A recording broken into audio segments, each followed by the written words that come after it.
Segunda Pedro, capítulo 1. Prefácio e saudação. Simão Pedro, servo e apóstolo de Jesus Cristo, aos que conosco obtiveram fé, igualmente preciosa na justiça do nosso Deus e Salvador Jesus Cristo, graça e paz vos sejam multiplicadas no pleno conhecimento de Deus e de Jesus, nosso Senhor. A prática progressiva das graças cristãs e seus resultados. Visto como pelo seu divino poder nos têm sido doadas todas as coisas que conduzem à vida e à piedade, pelo conhecimento completo daquele que nos chamou para a sua própria glória e virtude, pelas quais nos têm sido doadas as suas preciosas e muito grandes promessas, para que por elas vos torneis coparticipantes da natureza divina, livrando-nos da corrupção das paixões que há no mundo. Por isso mesmo, vós, reunindo toda a vossa diligência, associai com a vossa fé a virtude, com a virtude, o conhecimento, com o conhecimento, o domínio próprio, com o domínio próprio, a perseverança, com a perseverança, a piedade, com a piedade, a fraternidade, com a fraternidade, o amor, porque estas coisas, existindo em vós e em vós aumentando, fazem com que não sejais nem inativos, nem infrutuosos no pleno conhecimento de nosso Senhor Jesus Cristo. Pois aquele a quem estas coisas não estão presentes é cego, vendo o sol que está perto, esquecido da purificação dos seus pecados de outrora.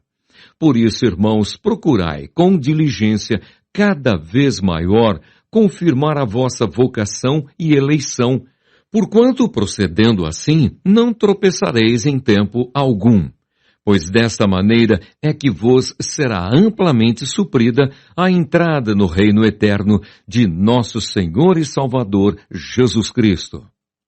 O apóstolo dá os motivos por que escreveu esta carta. Por esta razão, sempre estarei pronto para trazer-vos lembrados acerca destas coisas, embora estejais certos da verdade já presente convosco e nela confirmados.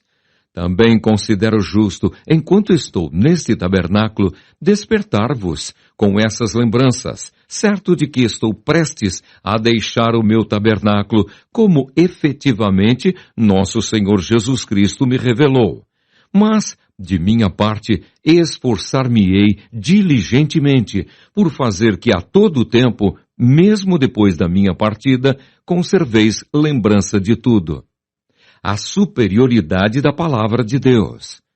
Porque não vos demos a conhecer o poder e a vinda de nosso Senhor Jesus Cristo, seguindo fábulas engenhosamente inventadas, mas nós mesmos fomos testemunhas oculares da sua majestade, pois ele recebeu, da parte de Deus Pai, honra e glória, quando pela glória excelsa lhe foi enviada a seguinte voz: Este é o meu Filho amado, em quem me comprazo.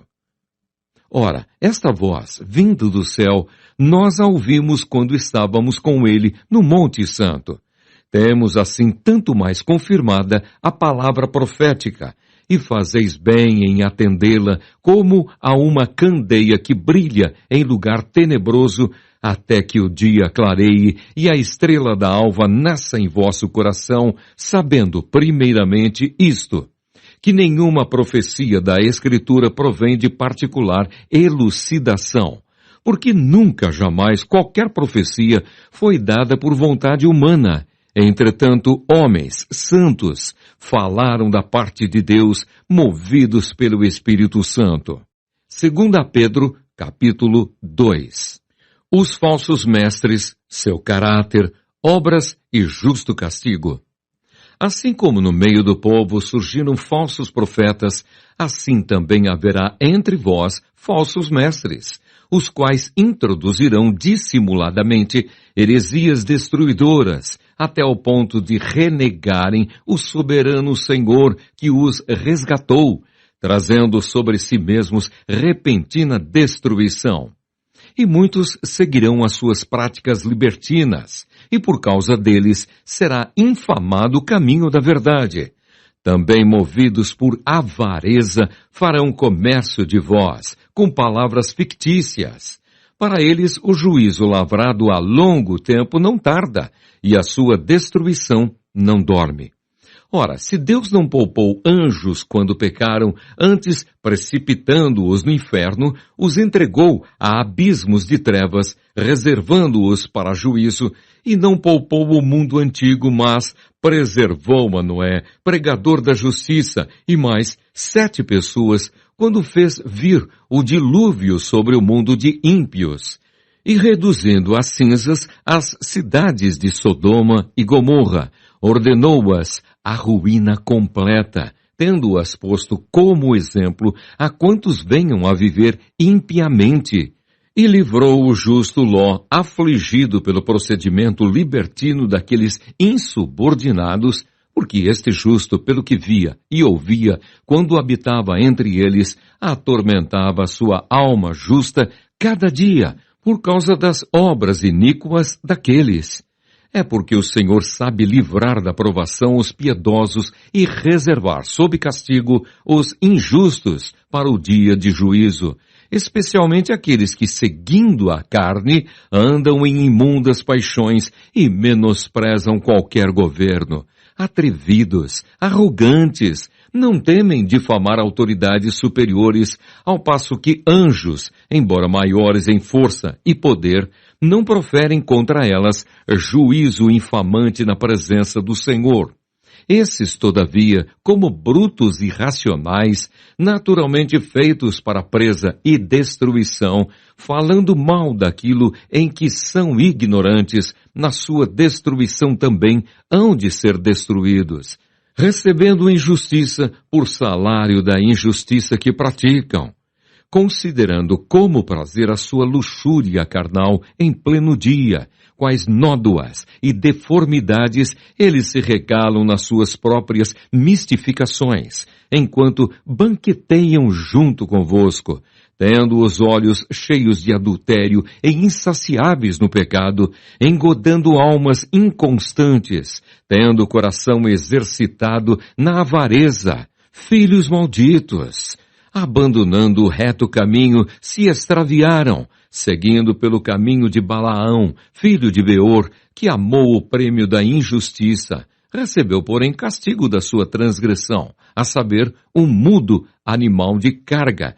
falando com voz humana, refreou a insensatez do profeta. Esses tais são como fontes sem água, como névoas impelidas por temporal.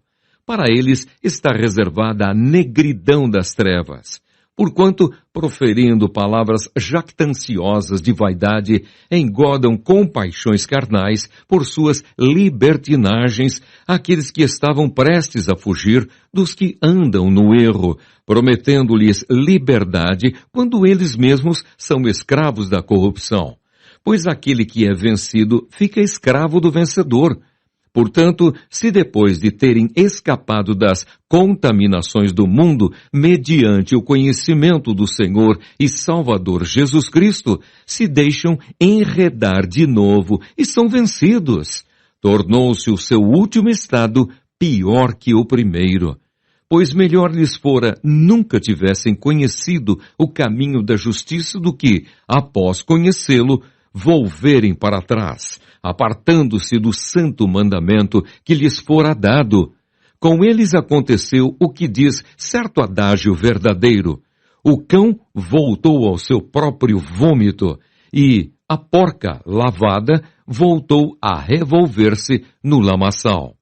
2 Pedro, capítulo 3. A vinda do Senhor e o seu significado. Amados, esta é agora a segunda epístola que vos escrevo. Em ambas procuro despertar com lembranças a vossa mente esclarecida, para que vos recordeis das palavras que anteriormente foram ditas pelos santos profetas, bem como do mandamento do Senhor e Salvador, ensinado pelos vossos apóstolos, tendo em conta, antes de tudo, que nos últimos dias virão escarnecedores com os seus escárnios, andando segundo as próprias paixões e dizendo: onde está a promessa da sua vinda? Porque desde que os pais dormiram, todas as coisas permanecem como desde o princípio da criação.